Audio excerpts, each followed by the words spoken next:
সবাই বারণ করা সত্ত্বেও তার সাথে রিলেশনে গেলাম। সবাই অনেক প্রমাণ দিয়েছিল যে ও কেমন, তাও আমি রিলেশনে গেলাম। ওর সাথে রিলেশনে যাওয়ার আগে কয়েকটা ফ্রেন্ডকে হারালাম, তাও ওর সাথে রিলেশন করছি। সবার কথা এক কান দিয়ে ঢুকিয়ে অন্য কান দিয়ে বের করে দিয়েছি, কারণ তাকে আমি সত্যিই খুব ভালোবেসেছি। নবম শ্রেণীতে আমার স্কুল চেঞ্জ করতে হয়, আর তখন নতুন স্কুলেই তাকে দেখি। ভালো লেগেছিল, ভালোবেসেছিলাম, কিন্তু বলতে পারিনি। তবে একটা সময় সুযোগ পেয়ে সব বলে দেই তাকে মনের কথা। সে রাজি না হয়ে রিজেক্ট করে দিয়েছিল। আমি যদি সেদিন কষ্টটা নিয়ে তার থেকে দূরে থাকতাম, তাহলে হয়তো সব থেকে ভালো হতো। কিছুদিন পর সে আবার আমাকে বেছে নিল তার পার্টনার হিসাবে। আমি কিন্তু তাকে রিজেক্ট করিনি, কারণ সে যে আমার প্রথম ভালোবাসা, যার জন্য আমার চোখে পানি আসতো। আমি তখন জানতাম তার দুজন এক্স ছিল, এর বেশি ছিল কিনা তা জানি না। সে যখন দুজনকে ফেলে আমার কাছে আসছে, তার মানে সে আমাকে সত্যি খুব ভালোবাসে। এটা ভেবেই আমি তার সাথে রিলেশনে যাই। অনেকেই বারণ করেছিল, প্রমাণও দিয়েছিল, আমি তা শুনিনি। কারণ নিজের বুদ্ধিতে পাগল হওয়াও ভালো, পাগলও হলাম। 5 মাস হয়ে যাবার পর বলেছিল সে আমার মাঝে কোনো ফিলিংস পায় না। কথাটা শুনে মন খারাপ লাগলেও রিলেশন চলছিল। আমি দেখলাম আমাকে একটু বেশি অবহেলা করছে।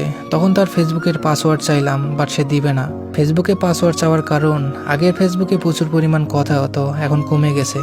তাছাড়া ওই আইডির পাসওয়ার্ড ছিল আমার কাছে, তাই ওকে ওর এক্স যে নামে ডাকতো সেই নামে আইডি খুলে সেটা ব্যবহার করতো। এইসব কারণগুলো বুঝে আমি চাইলাম ওর কাছে পাসওয়ার্ড, কিন্তু সে কিছুতেই পাসওয়ার্ড দিবে না। এরপর থেকে আমি তার সাথে যোগাযোগ বন্ধ করে দেই। আমার সাথে কোনোভাবে যোগাযোগ করার চেষ্টা করেছে বলে মনে হয় না। এরপর থেকে ব্রেকআপ। মাঝে মাঝে তার সাথে কথা বলার জন্য মন কেমন যেন করতো, প্রচুর কষ্ট অনুভব করতাম। তাই মেসেঞ্জারে তাকে খোঁচা মেরে কথা বলতাম, যাতে সে উত্তর দিতে বাধ্য হয়।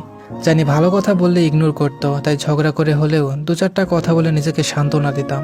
এখনো মাঝে মাঝে অনেকটা মিস করি।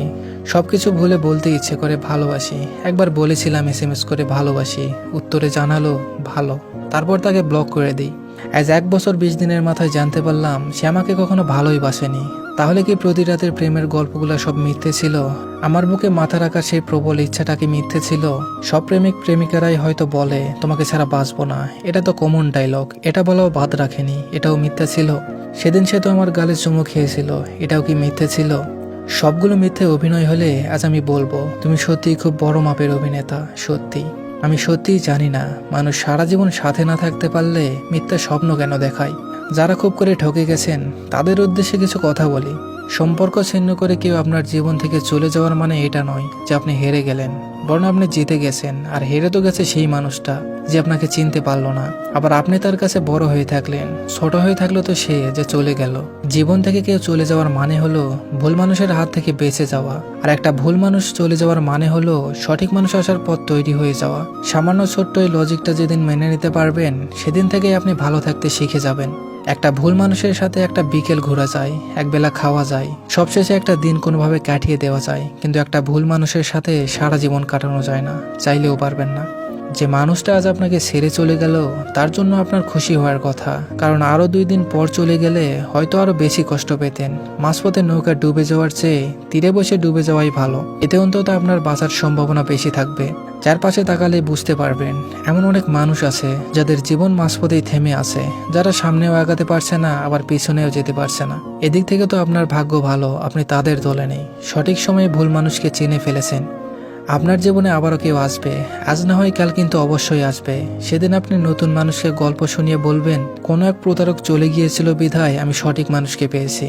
তখন বুঝতেই পারবেন না যে প্রতারকের উপর আপনার এত রাগ ঘৃণা জমা ছিল তা নিমিষেই চলে যাবে। ধন্যবাদ সবাইকে। গল্পের নোটিফিকেশন পেতে হলে সর্বপ্রথম স্বপ্নের ছোঁয়া চ্যানেলটি সাবস্ক্রাইব করবেন। ধন্যবাদ।